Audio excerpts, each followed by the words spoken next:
Hola, ¿qué tal? Buenas tardes, ¿cómo están? ¿Bien? Eso espero. Estamos ya jueves, es 12 de marzo. He tenido la curiosidad, y es una cosa que hago muy habitualmente, no sé si ustedes también, de mirar el pronóstico del tiempo para los próximos días y también para el fin de semana que ya se acerca. Y solo veo soles por todas partes y temperaturas pues en torno a los 20-22 grados. O sea que yo creo que nos esperan unos días estupendos en esta primavera adelantada, que por otro lado tiene la desventaja de que algunas personas con alergia ya están empezando a pasarlo mal. Dicen los expertos que nos espera una primavera muy dura, o sea que hay que prevenir y hay que prepararse. Pero de momento a disfrutar, y de momento lo que sí espero es que decidan quedarse ahí como cada tarde viendo este que es su programa y que es Pongamos que hablo de Madrid. Tenemos muchas cosas que comentar en la tarde de hoy y también tenemos que averiguar qué están haciendo o qué han hecho a lo largo del día algunos de nuestros redactores. Ellos, pues ya lo saben, de acá para allá, de allá para acá, siempre repartidos por diferentes puntos de la Comunidad de Madrid, dispuestos a contarnos cosas aquí en cada edición del Pongamos. Vamos a saludar, si les parece, y en esta tarde de jueves, a nuestros compañeros Laura y Víctor. Buenas tardes a los dos. Muy buenas tardes, Pilar. Hoy, día 12 de marzo, es el Día Mundial del Riñón y con motivo de esta fecha han querido instalar en pleno centro de Madrid, en la Puerta del Sol, una carpa donde todos los madrileños podrán acceder gratuitamente a realizarse una serie de pruebas tales como medir su tensión arterial o la glucosa en sangre. Todos los detalles te los cuento como siempre en unos minutos aquí en Pongamos que hablo de Madrid. Muy buenas tardes, Pilar. Me he ido a las profundidades del mar, justo donde se encontraron los restos del Titanic, el famoso barco. A mi espalda puedes ver una réplica del submarino que se utilizó para recuperar muchos de estos objetos, que podemos ver en una exposición aquí en la Plaza de Colón hasta el próximo 19 de abril. Objetos tan curiosos como, por ejemplo, este zapato que pertenecería a alguno de los pasajeros. No sabemos cuál fue el fin de este pasajero, si consiguió sobrevivir. O restos de la vajilla que se utilizó en este famoso barco, que tenía desde el gran lujo hasta la tercera clase. Muchos de estos objetos forman parte de grandes casas de subasta o organizaciones, pero hoy vamos a conocer a un español que lleva 9 años coleccionando objetos del Titanic y que tiene una colección de más de 90 objetos. Si le quieren conocer, lo haremos en unos minutos aquí en Pongamos que hablo de Madrid. Pues claro que queremos, y ver también esa exposición que tiene que ser muy interesante. Gracias, Laura, gracias, Víctor. Luego estamos con vosotros en unos instantes, pero ahora tenemos que estar con otras cuestiones, con otras noticias, con otras cosas que pasan en Madrid en un día como este, ya jueves 12 de marzo. Se las mostramos en estas imágenes.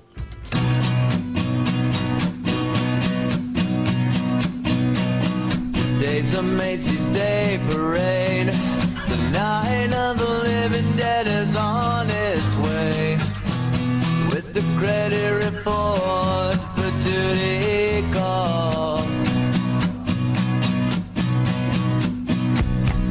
It's a lifetime guarantee, stuffed in a coffin, 10% more free. Red light special at the mausoleum.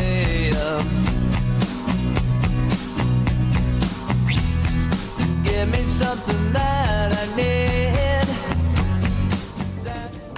Seguimos hoy en el plató de Pongamos que hablo de Madrid. Nos acompaña pues un compañero de Popular Televisión con el que vamos a charlar unos minutos. Se trata de Juan Antonio Tirado. ¿Qué tal? Muy buenas tardes. ¿Qué tal? Buenas tardes, Pilar. ¿Cómo estamos? Oye, bienvenido, ¿eh? Muy encantado de estar aquí esto de en tu plató, en tu casa, ¿eh? Bueno, en tu plató, en el mío, en fin, lo compartimos por un ratito. Sí. Y otro día, si eso, me voy a tu programa Tirado en la City. Bueno, vamos a hablar del programa, pero vamos a hablar sobre todo del programa tan especial que tenéis de cara a este fin de semana. Es el domingo, como siempre, a las 5 de la tarde, y habéis preparado un programa muy especial sobre el 11M, ¿no? Hombre, un programa especial dedicado a esta semana que se ha cumplido el 5º aniversario de los atentados del 11 de marzo de 2004. Hemos tenido la oportunidad de viajar con una familia, la familia Gismero, en los trenes, desde Alcalá de Henares hasta Téllez, que es donde además explotó la bomba donde iba Javier Gismero, y hemos viajado y hemos visto sus sensaciones, lo que han experimentado parando en cada estación, haciendo ofrendas florales, no solo en Alcalá, en un monumento que hay a las víctimas, sino lo hicimos también en Santa Eugenia, en la estación del Pozo, en la estación de Atocha y en la calle Téllez. O sea que habéis hecho ese recorrido, eso es. El mismo día, a la misma hora, y además, ¿sabes lo que más me impresionó? El ver la luz que vieron los que finalmente murieron ese día, lo último que vieron fue esa luz, porque además posiblemente aquel día vivíamos un día muy similar o de similares características al del que vimos en el día de ayer.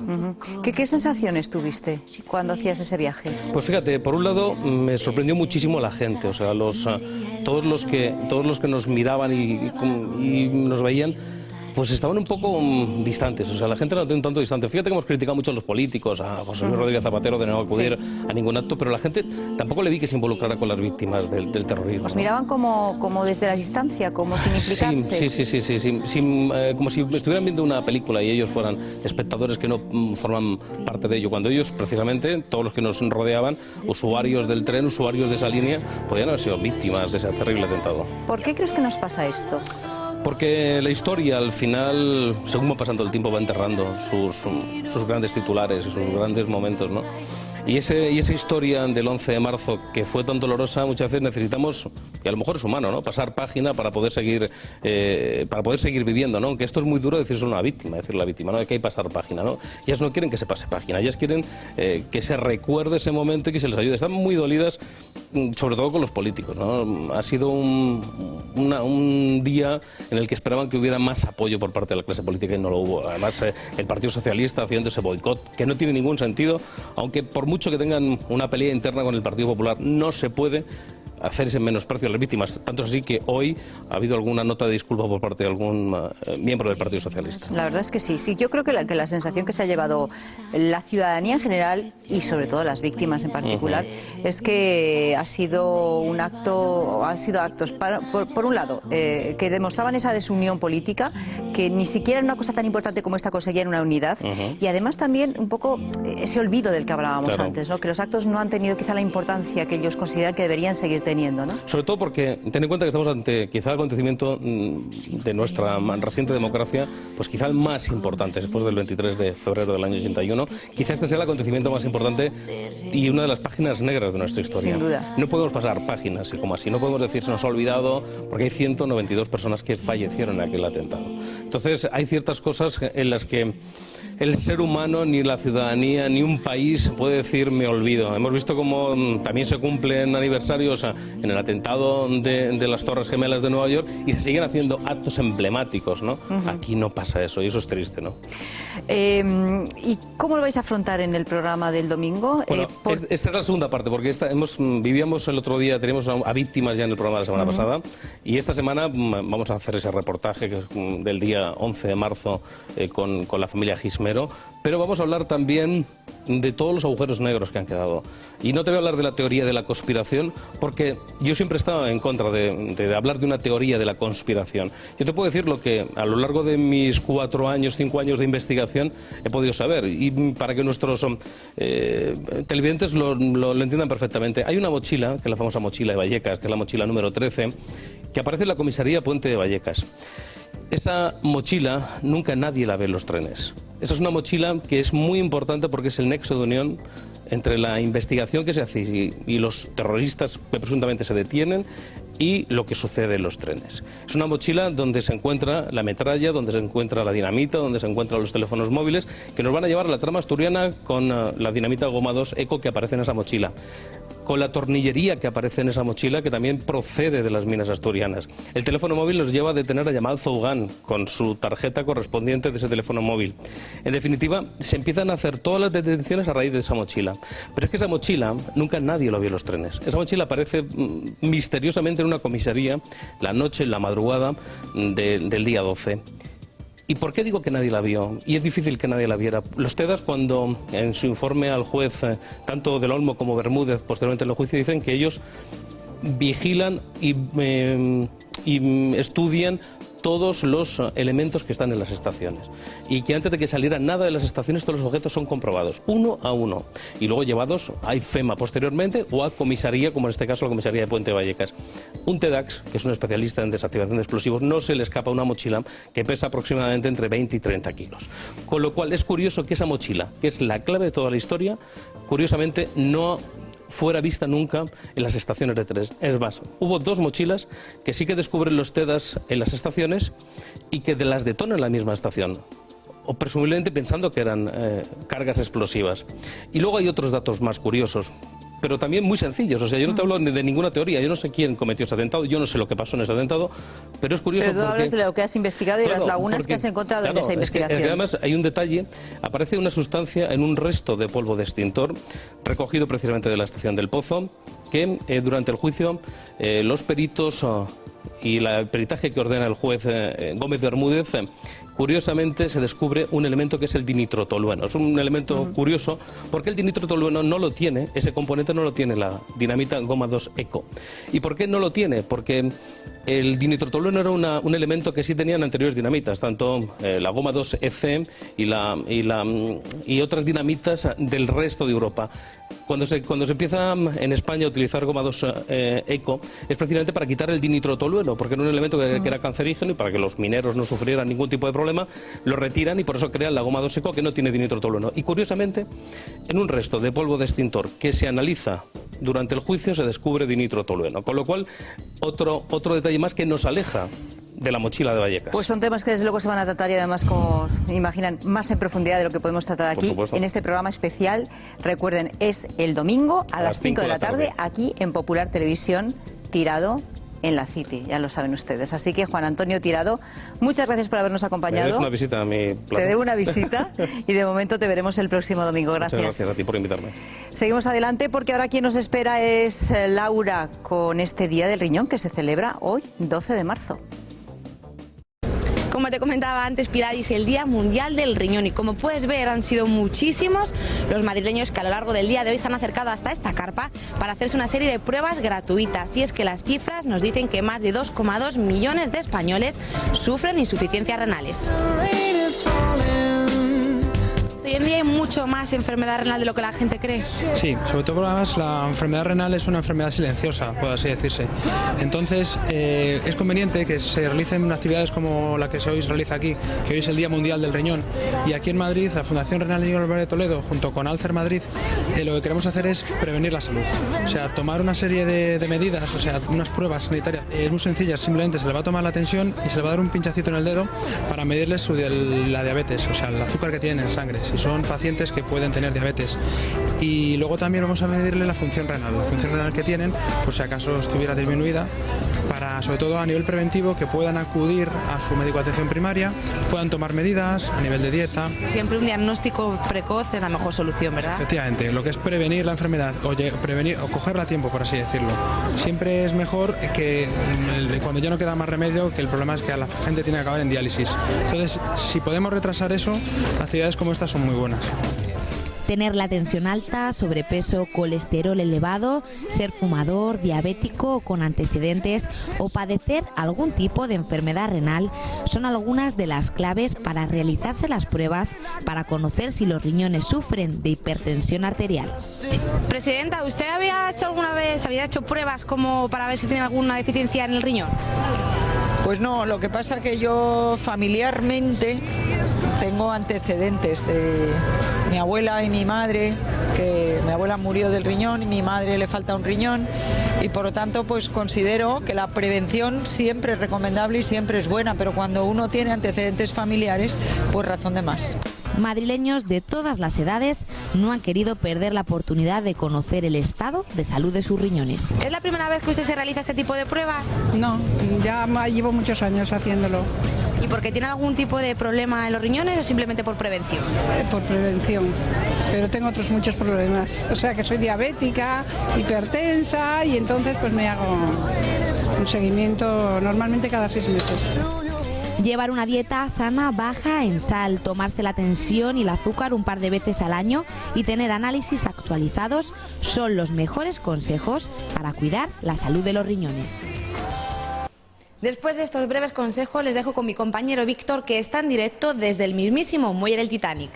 Pues ya estamos en el puerto, hemos retrocedido hasta el 10 de abril de 1912, cuando salía un barco llamado Titanic y apodado el Insumergible. Todo el mundo estaba expectante a uno de los mayores barcos del mundo y más lujosos. La gente subía por una escala como esta, por una pasarela así, hacia América, hacia la tierra de las oportunidades. Nadie podía pensar que 4 días después, la noche del 14 de abril de 1912, este barco, el Titanic, tendría un trágico destino. En unos minutos vamos a hablar con Jaime, un español que en sus manos tiene historia viva de este barco.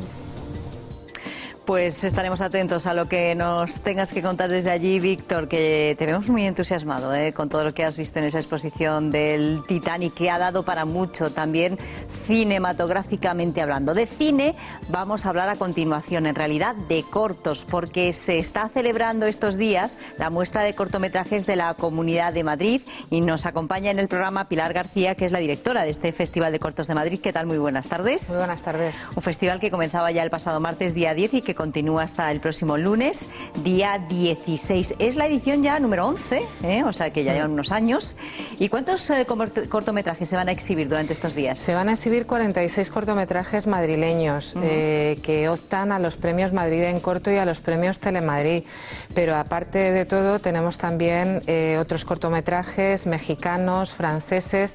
Tenemos muchas secciones dentro de la Semana del Cortometraje de la Comunidad de Madrid, aunque nuestro centro es el cortometraje madrileño. Se van exhibiendo todos los días diversos cortometrajes que están abiertos al público, es decir, para aquellos madrileños que quieran acudir a verlos, ¿no? Sí, efectivamente. Nuestra sede central es el Cineestudio Bellas Artes, pero también estamos con sesiones infantiles en bibliotecas públicas y en otras sedes. ¿Y cómo está de público este festival? ¿Va la gente a ver los cortos? Bueno, está lleno, ¿Sí? Está lleno. Realmente, como hay pocas posibilidades de ver cortometraje, pues los aficionados se vuelcan. Ajá.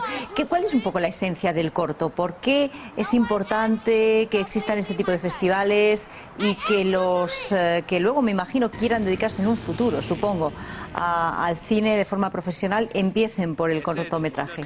Precisamente por eso, porque muchas veces es una palanca, es un medio de probar cómo dirigir un equipo, cómo dirigir actores y bueno, pues hay muchos cortometrajistas que empezaron con nosotros y que ahora están dirigiendo largos. Por ejemplo, Daniel Sánchez Arévalo o Félix Vizcarret, que ya están en el mundo del largo, están dirigiendo cortos. Aunque también el corto es un género en sí mismo, claro, es decir, tiene su complicación, ¿no? Hay gente que no quiere dirigir largos, que quiere dedicarse al corto y ya está, ¿no? Sin duda es una buena manera también de iniciarse, me imagino, para los profesionales en el mundo del cine. Pero para los espectadores, podemos decir que hay calidad en este festival. Habrá un poco de todo, pero en general podemos decir que son cortos de calidad. La calidad técnica es muy buena. Ha ido subiendo en los últimos años y realmente tenemos un nivel, el corto español en general, muy alto, que está haciendo que nuestros cortos viajen por festivales internacionales. Incluso en los últimos años hemos tenido cortos que han optado a los Oscars. ¿Verdad? Sí, sí, y es lógicamente un escaparate internacional importantísimo. Y eso que en algunos casos habrá directores con más medios y en otros pues a lo mejor se hacen con muy poquitos medios, ¿no? Sí, efectivamente, pero la imaginación es el medio más importante. Y luego a partir de ahí también los cortometrajistas saben que hay ayudas públicas. La Comunidad de Madrid tiene ayudas públicas, pero no solo es la única administración. Y bueno, pues con las ayudas, con los ahorros y bueno, pues con el apoyo de otra gente que también está empezando y que no cobra por su trabajo, pues se pueden llegar a hacer estas películas que realmente algunas son fascinantes. Pues si algunos de ustedes quieren ver los cortometrajes que todavía quedan por exhibirse, les recordamos que se exhiben en el Cineestudio del Círculo de Bellas Artes, que está en la calle Marqués de Casarriera número 2, y bueno, pues uno va para allá y consigue una entrada, pero bueno, que están hasta arriba, o sea que hay que buscar esa entrada cuanto antes. Pilar García, muchas gracias por habernos acompañado, muy buenas tardes. Muchas gracias a vosotros. Y ahora sí, vamos a ver qué nos tiene que mostrar nuestro compañero Víctor de la exposición sobre el Titanic.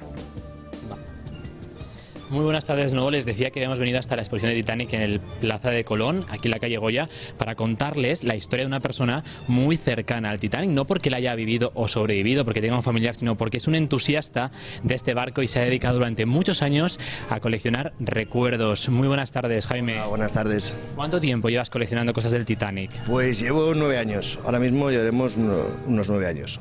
¿Cómo comienza esta afición por la historia del barco? Pues justamente es eso. Desde muy pequeñito siempre me ha gustado la historia, siempre me ha gustado lo que es todo lo que es todo lo que el Titanic significa, ¿no? Entonces tuve la suerte de poder adquirir unos pendientes de una pasajera de primera clase en una subasta, y desde ahí pues ha empezado la afición a ir coleccionando pues diferentes cosas relacionadas con el barco. ¿Has traído algunos ejemplos de cosas que tienes? Sí. Cuéntanos un poco, Jaime. Por ejemplo, vamos a ver, este libro, por ejemplo, está autografiado por James Bisset, que es el segundo de a bordo del Carpathia, el barco que rescató a los supervivientes del Titanic. Está dedicado por él. Luego, por ejemplo, pues tendríamos, el Titanic tenía un barco gemelo que era el Olympic, y por ejemplo, pues aquí tenemos una de las cajas de cigarros que se vendían efectivamente dentro del barco, así mismo como un trozo de madera del propio barco, de la sección de segunda clase. Luego, por ejemplo, pues tenemos, esta carta es muy curiosa porque está enviada justamente el día 11 de abril de 1912, que es el día de la botadura del Titanic, digamos, cuando empieza su viaje inaugural. Y entonces está enviada por William Marshall, que fue uno de los últimos capitanes del Olympic, y la envió a su mujer justamente el mismo día del viaje inaugural, explicándole que él no podía estar, pero bueno, comentaba lo que era su relación con el capitán Smith y con Bruce Ismay y todo lo que era el viaje inaugural del Titanic. Y la gente que te conoce, Jaime, antes de terminar, que tenemos que despedir esta conexión, la gente no te dice, ¿estás loco, Jaime, gastarte tanto dinero en estas colecciones? No, porque bueno, es una manera primero de inversión y segundo de coleccionar arte, de tener esos objetos que yo creo que es muy interesante. Pues muchas gracias, enhorabuena por esta importante colección sobre historia del Titanic. Gracias a vosotros. Y ustedes ya lo saben, se pueden acercar hasta la Plaza de Colón a ver esta exposición que tiene recuerdos y piezas de este famoso barco que se hundió un 14 de abril de 1912 y quién sabe si viniendo hasta aquí se enganchan a la historia del Titanic y se convierten también en coleccionistas. Pues vaya colección, la que tiene Jaime, qué barbaridad. Bueno, es tiempo ya de noticias en Pongamos que hablo de Madrid. Nuestros compañeros de los informativos locales, como siempre, nos hacen un avance de las noticias más importantes de la comunidad y ya están preparados, así que cuando queráis, compañeros, buenas tardes. Buenas tardes, Pilar. El PSOE, a través de su secretaria de organización, Leire Pajín, ha pedido perdón a las víctimas que se hayan sentido ofendidas por su ausencia en los actos de homenaje organizados en la Comunidad de Madrid. Si con motivo de las malas interpretaciones que algunos han hecho, alguna de las asociaciones de víctimas o alguna víctima se haya podido sentir dolida o ofendida, desde luego le pedimos perdón por parte del Partido Socialista. Y la consejera de Educación ha asegurado que la comunidad cumplirá la sentencia del Tribunal Supremo sobre el Real Decreto de Bachillerato y ha agradecido que la sentencia llegue a tiempo, puesto que la normativa estatal no iba a aplicarse hasta el curso que viene. De agradecer también que la sentencia llegue a tiempo de evitar mayores caos o conflictos en los centros educativos y, en cualquier caso, saber que en la Comunidad de Madrid los alumnos de bachillerato no podrán pasar de curso con más de 2 asignaturas suspensas en cumplimiento de esta sentencia. Volvemos con el resto de la información local a partir de las 9:20 de la noche. Gracias, compañeros. Os vemos como siempre con estas y otras noticias a las 9:15 de la noche. Y un poquito más tarde, a las 9:30, llega Contracorriente, en directo aquí en Popular Televisión, con Alex Amanes. Y hoy 2 temas interesantísimos, como la ley del aborto y los nacionalismos, aquí en Popular Televisión a las 9:30 de la noche. Tenemos que ir despidiendo ya esta edición de Pongamos que hablo de Madrid. Les recuerdo que hay un teléfono que es el 902 22 27 28 para que ustedes pues marquen este teléfono cuando quieran y nos pregunten algo, nos hagan alguna crítica o alguna sugerencia, en fin, está a su disposición. Lo mismo que la dirección de correo electrónico, pongamosquehablo@populartv.net. Por supuesto que nos pueden escribir correos cuando quieran con lo mismo. También preguntas, por ejemplo, para los colaboradores que a lo mejor ustedes quieran hacer en algún momento a lo largo de la semana. En fin, que les voy a dejar hoy con música, deseándoles un estupendo fin de semana. Volvemos el lunes y el grupo se llama Aljibe. Adiós, hasta el lunes. La respuesta que no entiendo, las preguntas de verdad, un poquito de lamento, la risa cuando me da las ganas de levantarme.